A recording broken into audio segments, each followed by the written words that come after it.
You've probably heard of the thing called split pushing 1,000 times before, right? You know what the general gist is, but when you sit down in front of your overpriced gaming PC and boot up League, you're completely lost? Well, today we're going to help you figure out when, why, and how to properly split push. So sit back, relax, and let us do the talking because we're going to quickly brush over how the split push in League of Legends works. First of all, let's quickly get over what split pushing even is. It refers to the champion moving into a weak or undefended lane to apply pressure by pushing the wave in attempts to gain a tower advantage. Most players think of top laners doing this, but mid laners and bot laners can also be split pushers later on into the game. Usually the top and bot lane are the ones being pushed. Why? Because they're longer, which means it will take the opponent longer to get to you.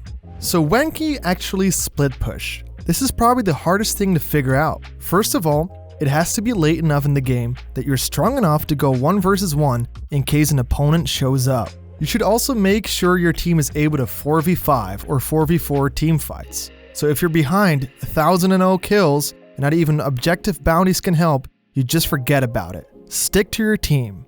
You should also have teleport available. You might be off clobbering down the top lane tower, but your team is starting a fight at the dragon. You have to be there quickly to get to that objective. So make sure that you have teleport or some form of global that you can get there quickly.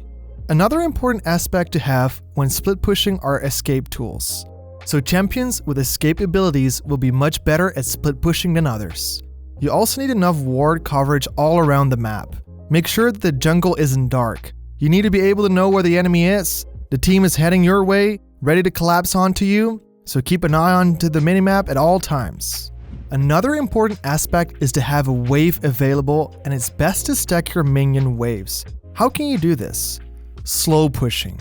To do this, you'll kill the backcaster minions. This will make the wave slowly push and allow the wave to stack. So you have your stacked wave and march ahead towards the enemy tower.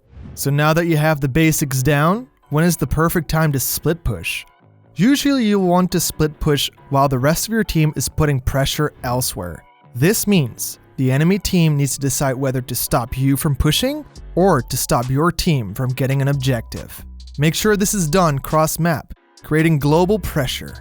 Now, we've already touched upon which champions can split push, but let's go over a few examples.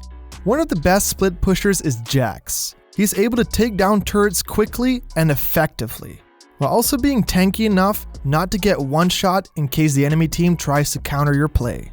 Another top lane menace who is an insanely strong split pusher is Camille. She has damage and can play quite safe, thanks to her innate shield. She's also got her hook shot in case she needs to bail from any situation, which means she can safely push and escape.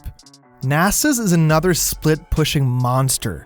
He just has to gain passive stacks and he'll become unkillable eventually. Even if he gets ganked, he won't go down and he'll be able to take the objective he's looking to take. Hopefully we could help you a little on your split pushing adventure. Make sure to keep practicing and communicating since it's the key when split pushing. Until next time.